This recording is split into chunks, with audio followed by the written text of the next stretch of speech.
السلام عليكم ورحمة الله وبركاته. إن الحمد لله نحمده ونستعينه ونستغفره ونعوذ بالله من شرور أنفسنا ومن سيئات أعمالنا. من يهده الله فلا مضل له ومن يضلل فلا هادي له، وأشهد أن لا إله إلا الله وحده لا شريك له، وأشهد أن محمدا عبده ورسوله صلى الله عليه وعلى آله وصحبه وسلم تسليما كثيرا. أما بعد، معزز حاضرین، گزشتہ دو درسوں میں ہم نے حدیث سے متعلق سب سے پہلے کہ حدیث کسے کہتے ہیں، احادیث کی اقسام کیا ہیں، اور سنت کا معنی کیا ہے، پھر اس کے بعد حدیث کا اسلام میں کیا مقام و مرتبہ ہے، اور حدیث بھی اللہ کی طرف سے وحی ہوتی ہے، صحابہ کے نزدیک حدیث کا کیا مقام و مرتبہ تھا، اس سے متعلق کچھ ہم نے معلومات حاصل کی۔ آج جو بات میں آپ کے سامنے رکھنا چاہتا ہوں وہ اس سے متعلق ہے کہ رسول اللہ صلی اللہ علیہ وسلم کے صحابہ کے نزدیک حدیث کا کیا مقام و مرتبہ تھا، اور حدیث کو وہ کس نگاہ سے دیکھتے تھے، اور حدیث کی حفاظت کے لیے وہ کیا جتن کیا کرتے تھے۔ اس کے تعلق سے میں کچھ باتیں آج آپ کے سامنے رکھنے کی کوشش کروں گا۔ معزز حاضرین، نبی کریم علیہ الصلوۃ والسلام پر جب وحی نازل ہوتی تو اللہ کے نبی سب سے پہلے اپنے صحابہ کو وہ وحی سنایا کرتے تھے، اور جیسا میں نے گزشتہ درس میں کہا تھا کہ نبی کریم علیہ الصلوۃ والسلام پر جو وحی نازل ہوا کرتی تھی وہ دو قسم کی تھی، ایک قرآن کی شکل میں اور دوسرا احادیث مطہرہ کی شکل میں وحی نازل ہوا کرتی تھی۔ اور نبی کریم علیہ الصلوۃ والسلام جب کبھی آپ سے کوئی سوال کیا جاتا، اللہ کے نبی سے جب کوئی بات پوچھی جاتی تو اللہ کے نبی اس کا جواب دیتے، اور جواب کو اس کا پتہ نہ ہو تو اللہ کے نبی وحی کا انتظار کرتے، وحی کے نازل ہو جانے کے بعد اس بات کو بتایا کرتے تھے۔ اس کے تعلق سے گزشتہ درس میں نے آپ کے سامنے یعلا ابن امیہ رضی اللہ عنہ کا واقعہ رکھا کہ وہ اس بات کے انتظار میں تھے کہ اللہ کے نبی علیہ الصلوۃ والسلام پر وحی نازل ہوتے ہوئے دیکھ لیں۔ تو عمر بن خطاب رضی اللہ تعالیٰ عنہ نے ایک مرتبہ بلا کر کے وحی نازل ہوتے ہوئے اللہ کے نبی علیہ الصلوۃ والسلام کو دکھایا تھا۔ معزز حاضرین، صحابہ کرام نبی کریم علیہ الصلوۃ والسلام کی سنتوں کی اتباع کے بہت زیادہ شوقین تھے۔ نبی کریم علیہ الصلوۃ والسلام جو کرتے وہ ان کی اتباع کیا کرتے تھے، اللہ کے نبی جس سے رک جاتے وہ اس سے رک جایا کرتے تھے۔ ایسے بہت سے واقعات ہیں جس میں نبی کریم علیہ الصلوۃ والسلام کی اتباع کرتے ہوئے صحابہ نے کئی کام کیے ہیں، اور خود اللہ کے نبی کہا کرتے تھے صلو کما رأیتمونی اصلی، کہ تم ویسے ہی نماز پڑھو جیسے تم لوگوں نے مجھے نماز پڑھتے ہوئے دیکھا ہے، اور کہا کرتے تھے خذوا عنی مناسککم، کہ تم حج کے مناسک مجھ سے سیکھ لو۔ بلکہ بعض اوقات نبی کریم علیہ الصلوۃ والسلام کی اتباع میں بغیر سبب جانے کے، بغیر اس کی حکمت پہچانے کے صحابہ کرام اللہ کے نبی کی اتباع میں لگ جایا کرتے تھے۔ بعض روایات میں آتا ہے کہ نبی کریم علیہ الصلوۃ والسلام نے ایک مرتبہ نماز کے دوران اپنے جوتے اتار دیے، تو صحابہ کرام نے بھی اپنے جوتے اتار دیے۔ نماز کے بعد نبی کریم علیہ الصلوۃ والسلام نے صحابہ سے پوچھا کہ آپ نے اپنے جوتے کیوں اتارے تھے؟ تو صحابہ نے کہا کہ ہم نے آپ کو جوتے اتارتے ہوئے دیکھا تو ہم نے بھی جوتے اتار دیے۔ تو نبی کریم علیہ الصلوۃ والسلام نے کہا کہ دوران نماز جبریل علیہ الصلوۃ والسلام آئے تھے، انہوں نے آ کر کے مجھے بتایا کہ آپ کے جوتوں میں گندگی لگی ہے، جوتے اتار دیں۔ تو میں نے جوتے اتار دیے۔ تو اس سے پتا چلا کہ اللہ کے نبی علیہ الصلوۃ والسلام کی اتباع میں صحابہ ہمیشہ تیار رہتے، اور ہمیشہ اس بات کی کوشش کرتے کہ نبی کریم علیہ الصلوۃ والسلام کی اتباع میں کبھی آپ پیچھے نہ ہٹیں، بلکہ یہاں تک معاملہ ہے کہ وہ اپنے نقصان کو تک برداشت کر لیتے اور اللہ کے نبی علیہ الصلوۃ والسلام کی سنتوں کو نہ چھوڑتے۔ جیسے ایک روایت میں آتا ہے، صحیح بخاری کی روایت ہے کہ نبی کریم علیہ الصلوۃ والسلام نے ایک مرتبہ چاندی کی سونے کی انگوٹھی پہنی، تو لوگوں نے بھی سونے کی انگوٹھیاں پہن لیں، لوگوں نے بھی سونے کی انگوٹھیاں پہن لیں۔ پھر اللہ کے نبی علیہ الصلوۃ والسلام نے سونے کی انگوٹھی نکال دی، نکال کے پھینک دی۔ تو نبی کریم علیہ الصلوۃ والسلام کو دیکھ کر کے صحابہ کرام نے بھی اپنی انگوٹھیاں نکال دیں۔ ان میں سے کسی ایک صحابی سے کسی نے کہا کہ آپ اپنی سونے کی انگوٹھی لے لیتے، لے کر کے کسی اور چیز میں استعمال کر لیتے، زیادہ بہتر ہوتا، بجائے اس کے کہ آپ اس کو ایسے ہی پھینک دیں۔ تو کہنے لگے کہ جس چیز کو اللہ کے نبی علیہ الصلوۃ والسلام نے پھینکا ہو اور ان کی اتباع میں نے پھینکا ہو، میں اس کو دوبارہ استعمال نہیں کروں گا۔ تو صحابہ کرام کے سنت کے اتباع کا جذبہ بہت تھا، بڑے انتظار میں رہتے کہ کب اللہ کے نبی علیہ الصلوۃ والسلام کوئی بات بتائیں، کوئی کام کریں، ہم اللہ کے نبی کی اتباع کریں۔ اور نبی کریم علیہ الصلوۃ والسلام نے صحابہ کو سوالات کرنے سے روک کے رکھا تھا۔ اللہ کے نبی علیہ السلام نے فرمایا، جیسے بات صحیح حدیث میں آتا ہے، کہ پچھلی قوموں کے تباہ ہونے کے جو اسباب ہیں، ان کے ہلاک ہونے کے جو اسباب ہیں، ان میں سے ایک سبب ان میں سے ایک سبب یہ تھا کہ وہ اپنے انبیاء سے سوالات بہت کیا کرتے تھے، اپنے انبیاء سے سوالات بہت کیا کرتے تھے۔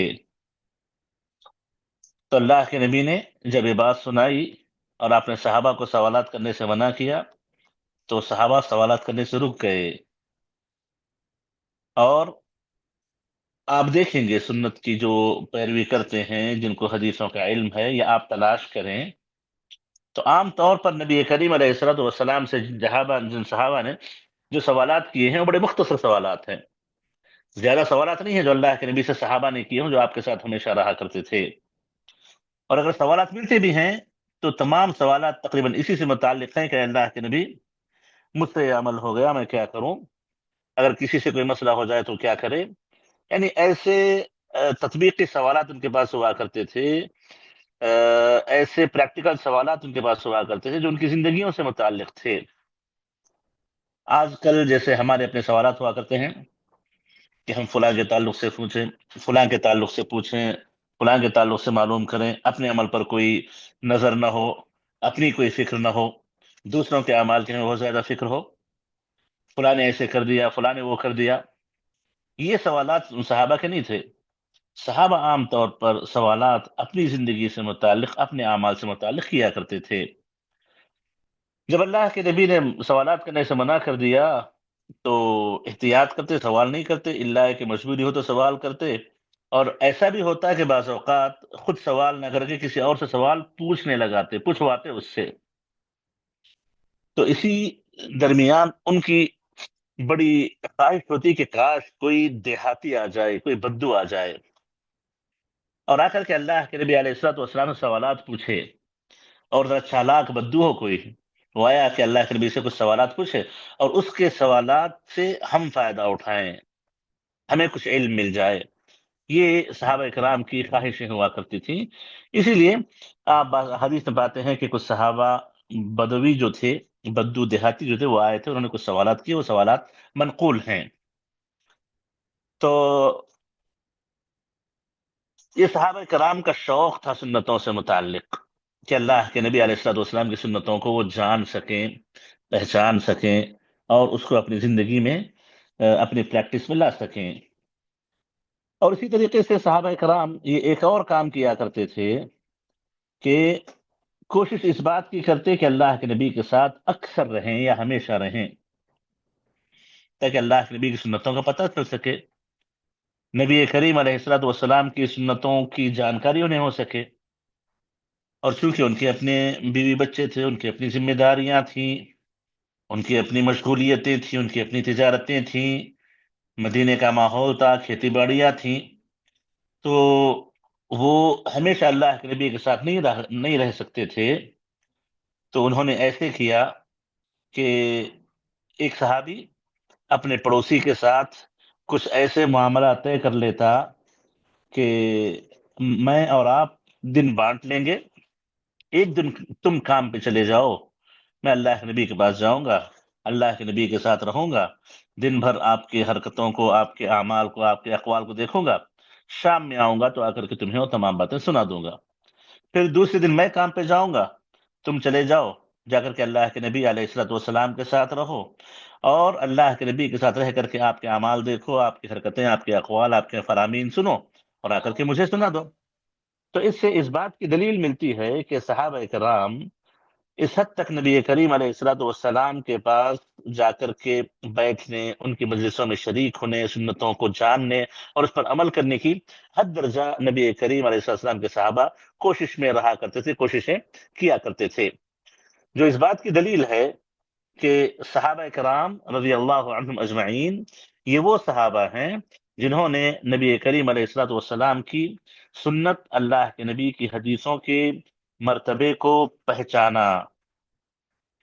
اور یہی صحابہ کرام تھے جو اپنا کوئی مسئلہ آ جاتا، کوئی بڑی بات ہوتی تو سیدھے نبی کریم علیہ الصلوۃ والسلام کے پاس پہنچ جاتے، اپنا سوال پوچھ لیتے۔ جیسے عبداللہ ابن مسعود رضی اللہ تعالیٰ عنہ کا واقعہ ہے کہ ان کی بیوی نے کچھ زکوٰۃ نکالنا چاہی، زینب بیوی کا نام تھا، تو کہا کہ زکوٰۃ کسی اور کے بجائے مجھے دے دو، میں محتاج ہوں۔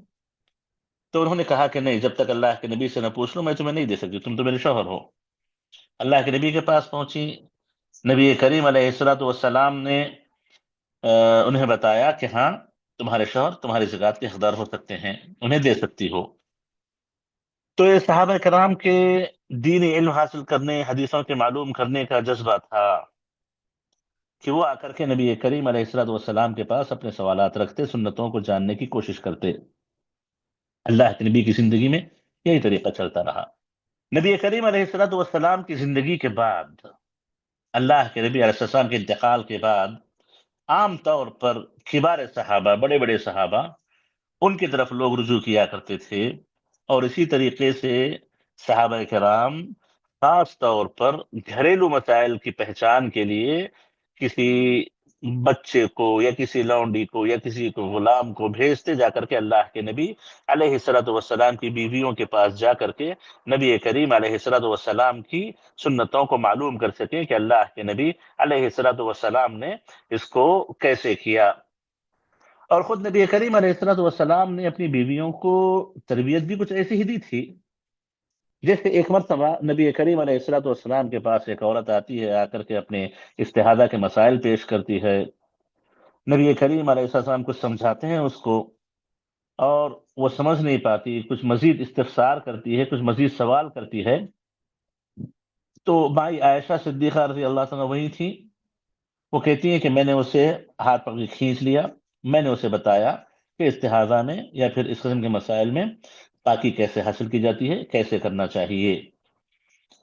تو اس طریقے سے دیکھیے اللہ کے نبی علیہ الصلوۃ والسلام کی سنت کا پورا اہتمام صحابہ کی زندگی میں ملتا ہے ہمیں، اور صحابہ کرام رضی اللہ عنہ مجمعین نے اپنی زندگی مکمل طور پر خرچ کی، اپنی زندگی مکمل طور پر لگا دی کہ اللہ کے نبی علیہ السلام کی سنتوں کی مکمل حفاظت کی جا سکے۔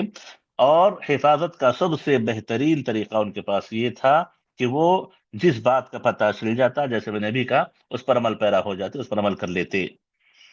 تو صحابہ کرام عمل کے ذریعے سنتوں کی حفاظت کیا کرتے تھے، اتباع سنت ان کی زندگیوں کا مقصد تھا۔ وہ بس اتنا جانتے تھے کہ اللہ کے نبی علیہ السلام نے اس بات کا حکم دیا ہے تو ہمیں اس کو کر گزرنا ہے۔ ایک مرتبہ ہوا یہ کہ عبداللہ بن عمر رضی اللہ تعالیٰ عنہما مسجد حرام میں تھے، کعبہ میں تھے۔ اس وقت ایک یمنی آدمی پہنچا، آ کر کے اس نے عبداللہ بن عمر رضی اللہ عنہ سے پوچھا کہ اے ابا عبد الرحمن، حجر اسود کے بوسے کے تعلق سے کیا سنت ہے، آپ کیا جانتے ہیں؟ تو انہوں نے کہا کہ میں نے اللہ کے نبی علیہ السلام کو حجر اسود کا بوسہ لیتے ہوئے دیکھا ہے، میں نے اللہ کے نبی کو حضرت کا بوسہ لیتے ہوئے دیکھا ہے۔ تو وہ کہنے لگا کہ اے ابا عبد الرحمن، اگر بھیڑ زیادہ ہو جائے، اگر زحمہ ہو، لوگ بہت ہوں،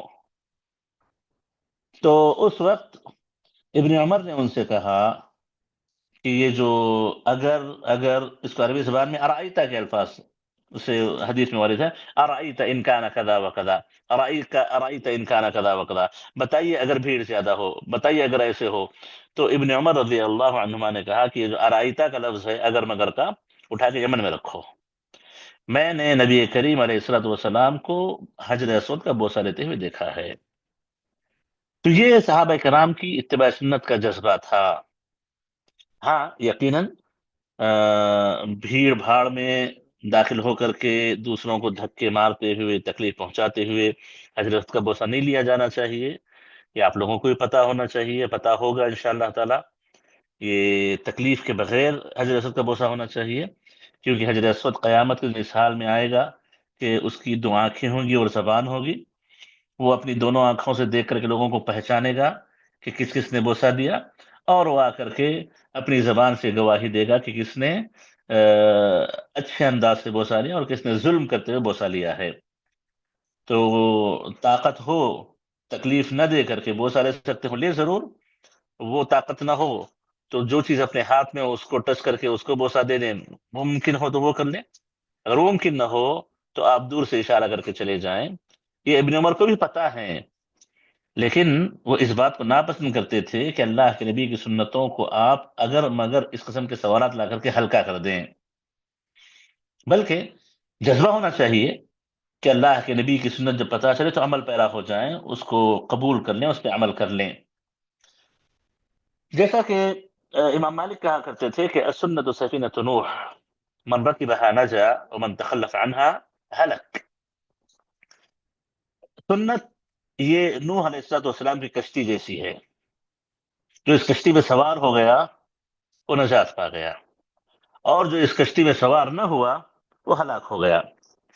یعنی سنت کو سفینہ نوح سے جو تعبیر کیا جاتا ہے وہ اس لیے ہے کہ نوح علیہ السلام کے زمانے میں بہت بڑا طوفان آیا، پوری کی پوری دنیا ہلاک و برباد کر دی گئی تھی، تمام کے تمام لوگ ہلاک و برباد کر دیے گئے تھے، سوائے ان لوگوں کے جو لوگ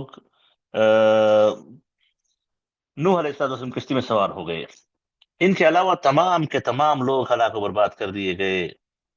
تو گویا جو اس نوح کی کشتی میں سوار ہو گیا وہ بچ گیا، جو اس نوح کی کشتی سے پیچھے رہ گیا وہ ہلاک ہو گیا۔ تو گویا نوح علیہ السلام کی کشتی سنت ہے، جس نے سنت کی حقیقی معنوں میں پیروی کر لی وہ کامیاب ہے، اور جس نے سنت کی حقیقی معنوں میں پیروی نہ کی وہ ناکام ہوا۔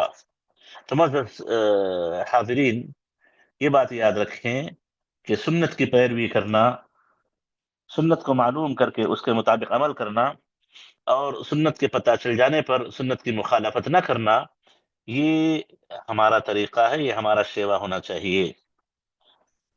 امام شافعی رحمہ اللہ سے متعلق آتا ہے کہ امام شافعی کے پاس ایک آدمی آیا، آخر کے اس نے امام شافعی سے پوچھا کسی مسئلے کے تعلق سے۔ امام شافعی رحمہ اللہ نے جواب دیا کہ اس مسئلے میں فلاں حدیث ہے۔ امام شافعی نے جب یہ کہا تو اس آدمی نے سن کر کچھ دیر خاموشی اختیار کی، پھر کہا کہ اے ابو ادریس آپ کیا کہتے ہو، اے ابو عبداللہ آپ کیا کہتے ہو؟ تو شافعی نے جب یہ سنا تو بہت غصہ ہے امام شافعی کو، آپ کے چہرے کا رنگ بدل گیا۔ امام شافعی رحمہ اللہ نے کچھ دیر بعد اپنے غصے پہ کنٹرول کرتے ہوئے اس آدمی سے کہا کہ تم نے جو سوال کیا ہے، میں نے حدیث بیان کر دی اور تم نے سوال کیا کہ تمہارا کیا کہنا ہے. تو امام شافعی نے اس سے پوچھا کہ تم کیا مجھے کسی کنیسہ سے نکلتے ہوئے دیکھے ہو؟ یعنی نصارہ کی جو عبادت گاہ ہوتی ہے، چرچ، کیا میں وہاں سے نکلا ہوں؟ یا پوچھا کہ کیا تم میرے بدن پر کوئی دھاگا دیکھتے ہو؟ کوئی دھاگا لٹکا ہوا ہے میرے بدن پہ، جو عام طور پر غیر مسلمان دھاگے اپنے بدنوں پہ باندھتے ہیں؟ یا ایک اور الفاظ میں ہے، آپ نے پوچھا اترا بجنون، کیا لگتا ہے تمہیں میں دیوانہ ہوں؟ پھر کہا تمام حاضرین کو خطاب کرتے ہوئے، جو ان کے سامنے تھے، ان کے شاگرد اور جو بھی تھے موجود، ان کو خطاب کرتے ہوئے ان سے کہا کہ دیکھو، یاد رکھو، جب میں کوئی حدیث اللہ کے نبی سے نقل کروں، سناؤں، پھر اس حدیث کو میں اپنا مذہب نہ مانوں، اس حدیث کے خلاف میں کچھ بولوں، اس حدیث سے ہٹ کے میں کچھ بولوں، تو تم سب گواہ ہو جاؤ کہ میں دیوانہ ہو چکا ہوں، میری عقل غائب ہو چکی ہے. یقین مان لو، میری عقل غائب ہو چکی ہے. تو یہ جو عقیدہ ہے، یہ جو سنت کو پالینے کے بعد اس پر عمل پیرا ہونے کا جو جذبہ ہے، یہ جذبہ ایمان کی نشانی ہے، اور سنت کی مخالفت کبھی نہیں کرنی چاہیے. سنت کی مخالفت کبھی نہیں کرنی چاہیے. امام مالک رحمہ اللہ کے پاس ایک بندہ آیا، آپ مدینہ میں تھے، مدینہ کے بڑے عالم ہیں آپ. آ کر کے اس نے پوچھا کہ اے امام، میں عمرے کے لیے جا رہا ہوں، احرام باندھنا چاہتا ہوں، میں چاہتا ہوں کہ احرام یہاں اس روضے سے باندھوں، نبی کریم علیہ السلام کا جو روضہ مطہرہ ہے، روضہ مقدس ہے، وہاں سے میں احرام باندھنا چاہتا ہوں. تو امام مالک نے کہا کہ مجھے تم پر فتنے کا ڈر ہے، مجھے ڈر ہے کہ تم فتنے کا شکار نہ ہو جاؤ، کہیں کسی فتنے کا شکار نہ ہو جاؤ، اس بات کا ڈر ہے مجھے. تو اس نے کہا کہ اس میں کیا فتنہ ہوگا، اس میں کیا فتنہ ہوگا، اگر احرام یہاں سے باندھ لوں تو مسئلہ کیا ہے، کیا مشکل ہوگی اس میں؟ تو امام مالک نے کہا کہ دیکھو، مجھے یہ آیت یاد آتی ہے کہ فَلْيَحْذَرِ الَّذِينَ يُخَالِفُونَ عَنْ أَمْرِهِ أَن تُصِيبَهُمْ فِتْنَةٌ أَوْ يُصِيبَهُمْ عَذَابٌ أَلِيمٌ. جو لوگ اللہ کے نبی کی سنتوں کی مخالفت کرتے ہیں، انہیں ڈرنا چاہیے، انہیں ڈرنا چاہیے اس بات سے کہ کہیں وہ کسی فتنے کا شکار نہ ہو جائیں، کہیں وہ کسی فتنے کا شکار نہ ہو جائیں، یا پھر کسی عذاب علیم کا، دردناک عذاب کا شکار نہ ہو جائیں. اس بات سے انہیں ڈرتے رہنا چاہیے، اس بات کا انہیں خوف کھانا چاہیے. تو یہ آیت مجھے یاد آ گئی. اللہ کے نبی کی سنت یہ تھی کہ اللہ کے نبی مدینہ سے نکلتے، ابیار علی، ذوالحلیفہ جو مقام تھا، وہاں پہنچتے، وہاں سے احرام باندھتے، وہاں سے لبیک اللہم لبیک کہتے ہوئے آگے بڑھا کرتے تھے. اللہ کے نبی کی سنت ہے. اور جو اللہ کے نبی کی سنت کی مخالفت کرتے ہوئے یہیں سے احرام باندھے، مجھے اس پر فتنے کا ڈر ہے، مجھے اس آدمی پر فتنے کا ڈر ہے. تو معزز حاضرین، سنتوں کی پیروی کی مخالفت، یاد رکھیں، یہ انسان کو فتنوں کا شکار بنا دیتی ہے.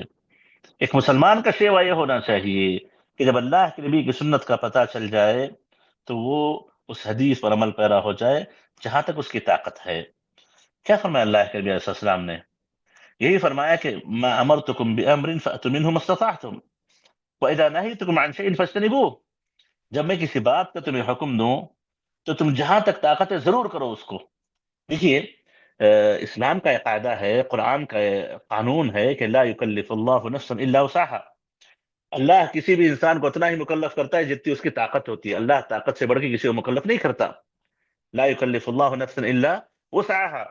جتنی طاقت ہے اللہ اتنا ہی مکلف کرتا ہے اس کو، اس سے زیادہ اللہ مکلف کسی کو نہیں کرتا. تو وہی بات اللہ کے نبی نے یہاں پہ کہی ہے کہ جب میں کسی بات کا حکم دوں تو تم اپنی طاقت بھر اسے ضرور کرو. ابھی طاقت کون جانتا ہے؟ آپ اپنی طاقت جانتے ہیں، آپ کا اللہ آپ کی طاقت جانتا ہے. میں نہیں کہہ سکتا آپ کے تعلق سے، یا کوئی مفتی آپ کو فتویٰ نہیں دے گا.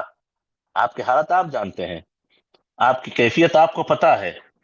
تو آپ اپنی کیفیت، اپنی حالت، اپنی حیثیت، اپنی طاقت کو آپ جانتے ہیں. تو آپ کوشش اس بات کی کریں کہ طاقت بھر کر لیں، مکمل نہ کر پائیں تو طاقت بھر ضرور کر لیں.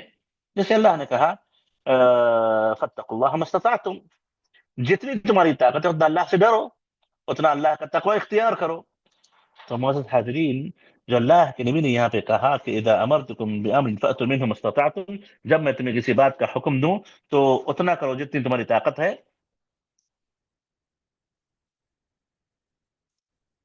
تو اس بات کی دلیل ہے کہ آپ کو کرنا چاہیے کتنا، جتنی آپ کی طاقت ہے، اس میں آپ پیچھے نہیں ہٹیں گے، اسے پیچھے نہیں ہٹنا چاہیے. وَإِذَا نَهَيْتُكُمْ عَنْ شَيْءٍ فَاجْتَنِبُوهُ، جب میں کسی چیز سے روک دوں تو رک جاؤ. دیکھیے کسی بات پہ عمل کرنا، اس کے لیے آپ کو ایک طاقت، ایک ایکشن، کچھ کرنے کی ضرورت پڑتی ہے آپ کو. اور کسی چیز سے روکنے کے لیے آپ کو بہت زیادہ محنت نہیں کرنی پڑتی، بہت زیادہ کوئی کام نہیں کرنا پڑتا آپ کو، بلکہ آپ کو صرف اتنا کرنا ہے کہ آپ اس سے رک جائیں. وہی اللہ کے نبی نے کہا کہ جب میں کسی بات کا حکم دوں تو اسے طاقت بھر کر لو، جب میں کسی چیز سے روک دوں تو اسے حتمی طور پہ رک جاؤ. تو یہ اللہ کے نبی کا حکم ہے کہ اللہ کے نبی جس بات کا حکم دیں اس کو بجا لانا چاہیے، اس پر عمل ہونا چاہیے. اور یہ طریقہ غلط ہے ہم لوگوں کا، یا ہم میں سے بعض لوگوں کا، جو ایسے کرتے ہیں کہ جب کسی بات کا انہیں پتہ چلے، جب اللہ کے نبی علیہ الصلوۃ والسلام کی کسی بات کا ان کو پتہ چلے، تو وہ لوگ بجائے اس کے کہ اس پر عمل پیرا ہو جائیں، اس کے تعلق سے سوال پوچھنے لگیں کہ یہ سنت ہے کہ واجب ہے، فرض ہے، چھوڑنے پہ چلے گا کیا، چھوڑ سکتے ہیں کیا. یہ غلط سوالات ہیں، یہ غلط سوالات ہیں. ہاں، آپ طالب علم ہیں، آپ اس کا مسئلہ معلوم کرنا چاہتے ہیں کہ واجب ہے، اس کے چھوڑنے پر اللہ کے یہاں بڑی سخت پکڑ ہوگی، یا سنت ہے جو طاقت نہ ہونے پر وقت ضرورت چھوڑا جا سکتا ہے. حکم معلوم کر کے آپ فقہ حاصل کرنا چاہتے ہیں، علم حاصل کرنا چاہتے ہیں. کل کے دن آپ لوگوں کے لیے مرجع بنیں گے، لوگ آپ سے سوال پوچھیں گے تو آپ کو لوگوں کو جواب دینا پڑے گا. علم کے لیے آپ، سمجھنے کے لیے آپ، فقہ کے لیے آپ پوچھتے ہیں تو الحمدللہ مسئلہ ہلکا ہے. لیکن آپ بجائے اس کے کہ اس پہ عمل کریں، آپ اس لیے پوچھتے ہیں کہ اس سے چھٹکارا مل جائے، آپ کو کوئی راستہ نکل جائے جس سے آپ اس کو چھوڑ دیں، اس نیت سے پوچھتے ہیں، تو یہ آپ کے کمزور ایمان کی نشانی ہے، یہ آپ کے کمزور ایمان کی نشانی ہے، اللہ کے نبی سے محبت کی کمی کی نشانی ہے. اگر آپ اللہ کے نبی کے سچے محبتی ہوتے تو اللہ کے نبی کی ہر بات کی پیروی کرتے. آپ جب پتہ چلتا ہے کہ اللہ کے نبی نے یہ کہا، آپ جی توڑ کے اس پہ عمل کرنے کی کوشش کر لیتے. اور جب پتہ چلتا اللہ کے نبی اس سے منع کیا کرتے تھے تو آپ اپنے آپ کو روک رہے تھے مکمل طور پہ. لیکن جہاں پر آپ کوئی چور راستہ تلاش کرتے ہوں تاکہ اللہ کے نبی کے بتائے ہوئے کاموں سے اپنے آپ کو کسی طریقے سے ایک کنارے کر لیں، یا اللہ کے نبی نے جس سے روکا ہے اس کو کسی طریقے سے آپ استعمال کر لیں، اگر یہ نیت کسی کی ہو، یہ کوشش کسی کی ہو، تو یہ ان کے ایمان کی کمزور ہونے کی نشانی ہے. صحابہ کرام سے آپ دکھائیں، اللہ کے نبی علیہ السلام نے کسی بات کا حکم دیا ہو اور وہ یہ پوچھے ہوں کہ یہ سنت ہے کہ واجب ہے کہ فرض ہے. ہاں، بعض جگہ جہاں پر اللہ تعالیٰ بندے کو اختیار دیتا ہے وہاں پر مسئلہ مختلف ہے. جیسے ایک واقعہ ہے اللہ کے نبی علیہ السلام کے زمانے کا. بریرہ اور مغیث، یہ دونوں غلام تھے، دونوں میاں بیوی تھے. مغیث شوہر تھے، بریرہ لونڈی تھیں. عائشہ صدیقہ رضی اللہ عنہا نے بریرہ کو اپنا پیسہ جمع کر کے آزاد کروا دیا. اور اسلام کا ایک قانون ہے کہ جب کوئی غلام اور لونڈی میاں بیوی کے طور پر رہیں اور بیوی کو آزادی مل جائے، وہ غلامیت سے نکل کے آزاد ہو جائے، تو اس کو اختیار ہوتا ہے وہ آزاد ہونے کے بعد چاہے تو اپنے شوہر کے ساتھ بطور شوہر اس کو باقی رکھے، چاہے تو ہٹ جائے تو اس کا شوہر نہیں رہے گا، کسی اور سے شادی وہ کر سکتی ہے. تو بریرہ کو یہ پتا چلا، وہ مغیث کو نہیں چاہتی تھی، شوہر تھے ان کے ساتھ نہیں لینا چاہتی تھی، وہ الگ ہو گئیں. اور مغیث پریشان گھومتے تھے، وہ چاہتے تھے کہ بریرہ ان سے رجوع کر لیں. تو اللہ کے نبی نے ان سے کہا ایک مرتبہ، لو راجعتی، اگر تم اس کو اپنا شوہر بنا لیتے دوبارہ. تو بریرہ نے پوچھا آپ حکم دے رہے ہو، آپ مجھے آرڈر کر رہے ہو کہ میں کر لوں؟ اللہ کے نبی نے کہا کہ نہیں، میں بس سفارش کر رہا ہوں، مشورہ دے رہا ہوں. تو بریرہ نے کہا کہ مجھے نہیں چاہیے، مجھے نہیں چاہیے. تو اس سے کیا پتا چلا کہ اگر جہاں پر آپ کی زندگی کے دنیوی اختیارات کا مسئلہ ہو، اللہ کے نبی کی طرف سے کوئی بات آئے، آپ وہاں پہ معلوم کرنے کی کوشش کریں کہ واجب ہے کہ غیر واجب ہے، مسئلہ حل کا ہے. لیکن اللہ کے نبی کی سنتیں جو عبادتیں ہوتی ہیں، وہ سنتیں جو دین ہوتی ہیں، وہ آپ کے سامنے پہنچے. آپ یہ پوچھیں کہ سنت واجب ہے کہ سنت ہے، عمل کرنا چاہیے یا چھوڑ سکتے ہیں، یہ کس بات کی دلیل ہے؟ یہ کیسا سوال ہے؟ تو معزز حاضرین، اس بات کا خیال رکھیں کہ سنتوں سے ہمیں اتنی زیادہ محبت ہو کہ اللہ کے نبی علیہ الصلوۃ والسلام کی کسی سنت کا پتہ چلے تو ہم فوری اس پہ عمل پیرا ہو جائیں. ہماری طاقت بھر، طاقت سے بڑھ کے اللہ نے کوئی واجب نہیں کی ہے، ہماری طاقت بھر. امام احمد رحمہ اللہ کا نام آپ نے سنا ہوگا، جانتے ہیں، بڑے ہی جلیل القدر امام ہیں. اور وہ ایک بڑے عظیم فتنے سے دوچار ہو گئے تھے، خلق قرآن کا مسئلہ. یعنی اس زمانے میں جب مختلف کتابیں ترجمہ ہو کے آ گئیں، منطق فلسفہ کی کتابیں اور ہندوستان کی مختلف کتابیں، عقلیات فلسفیات وغیرہ کا ترجمہ ہو کے آ گیا تھا، تو اس وقت کچھ مسئلے جنم لیے. اس میں ایک مسئلہ، ایک فتنہ جنم لے لیا تھا کہ قرآن بھی مخلوق ہے، قرآن بھی مخلوق ہے، جو کہ غلط بات تھی. قرآن مخلوق نہیں ہے، قرآن اللہ کا کلام ہے، اللہ کی ذات سے متعلق اللہ کی ایک صفت ہے، تکلم اللہ کی ایک صفت ہے. تو قرآن کو مخلوق کہنا نعوذ باللہ اللہ کی صفت کو مخلوق کہنے کے برابر ہے، جو کہ اہل السنہ والجماعہ کے عقیدے کے خلاف ہے. تو وہ بادشاہ کو بات پسند آ گئی، بادشاہ نے وہ بات قبول کر لی. تمام کے تمام امت کے علماء کو، تمام لوگوں کو طاقت کے بل پہ جھکانا چاہا کہ مان لو کہ قرآن مخلوق ہے. تقریباً علماء جھک گئے، پریشان ہو کر کے ظلم سے، اس کے جبروت سے، اس کے اس زبردستی سے تقریباً علماء مان گئے. طوعا و کرہن، دل میں یہ تھا کہ قرآن مخلوق نہیں ہے، لیکن سامنے والے سے جان بچانے کے لیے کہہ دیا کہ ہاں مخلوق ہے. اور آپ لوگ جانتے ہوں گے کہ قرآن مجید کی آیت ہے کہ جس کسی کو زبردستی کسی کفر پہ ابھارا جائے، کفر کا کلمہ اس سے کہلوایا جائے، اور وہ بغیر دل کے ساتھ کہ اطمینان اسے اپنے ایمان پر ہو، لیکن جان بچانے کے لیے وہ کلمہ اگر پڑھ لیتا ہے، کفر کا کلمہ کہہ دیتا ہے، تو انشاءاللہ تعالی وہ کافر نہیں ہوگا.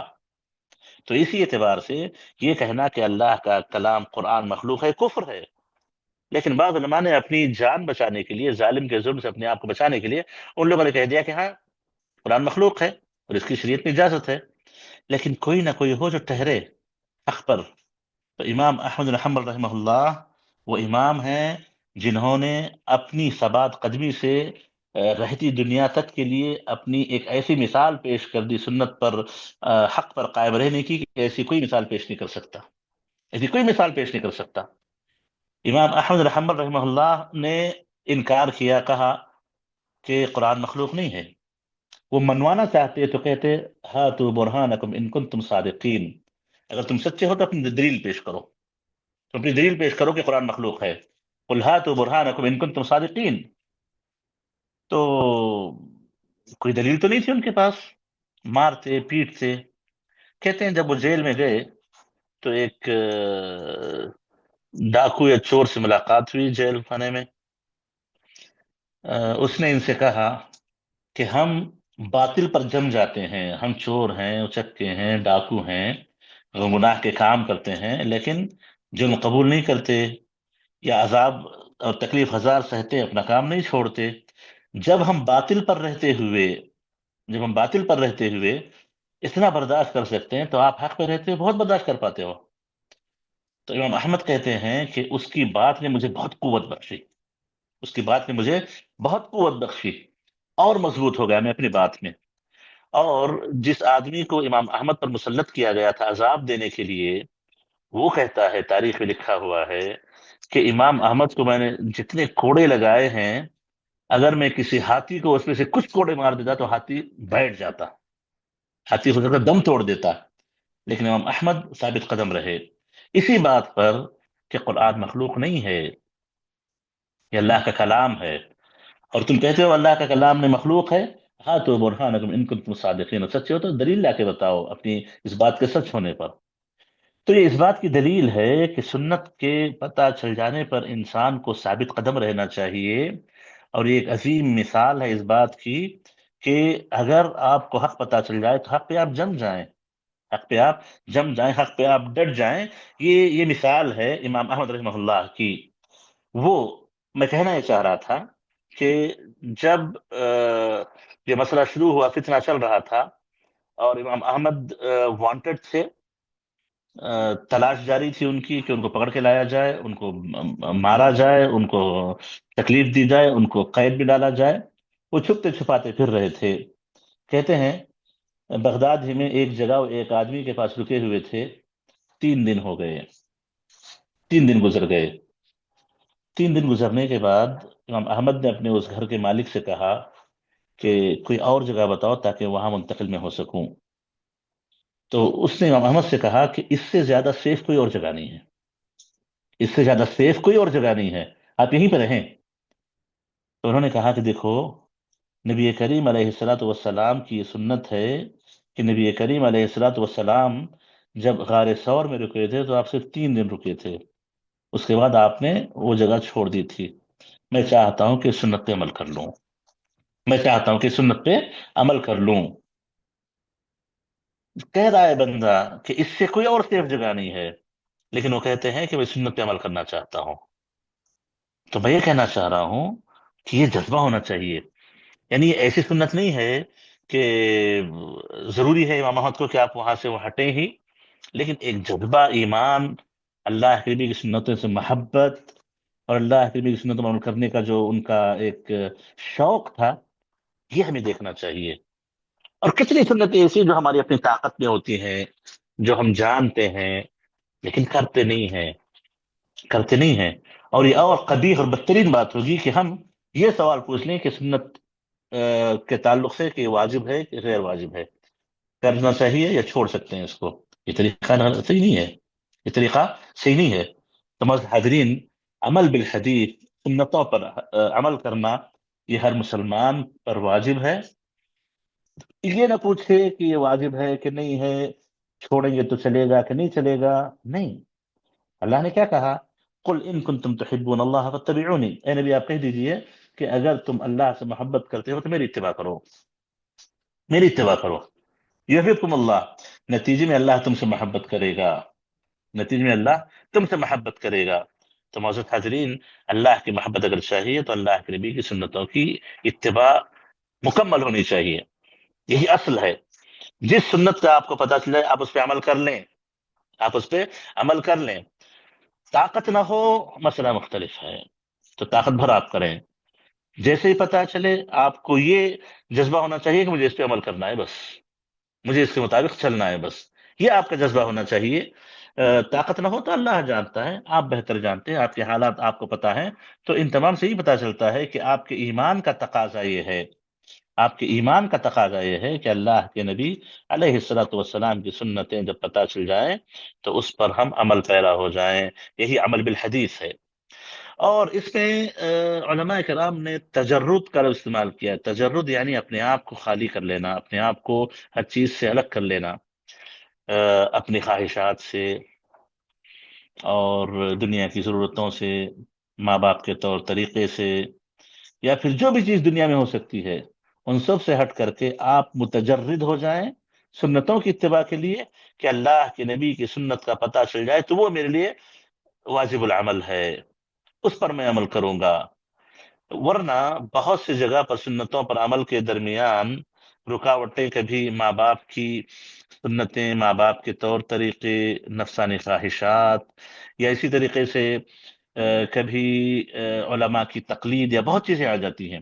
ان تمام سے ہٹ کر کے سنتوں کا جذبہ ایسے پیدا ہو کہ آپ سنتوں کے پابند ہو جائیں، اپنے آپ کو پابند بنا لیں، اور جہاں تک طاقت ہو آپ سنتوں پہ عمل ضرور کریں۔ یہی عمل بالحدیث کا تقاضا ہے، یہی ہمارے اسلام کا تقاضا ہے، اور یہی ہمارے کلمے کا تقاضا ہے۔ اشہد ان محمد رسول اللہ، جو ہم نے کلمہ پڑھا ہے، وہ اسی بات کا تقاضا کرتا ہے کہ ہم اللہ کے نبی علیہ الصلوۃ والسلام کی سنتوں کی پابندی کریں۔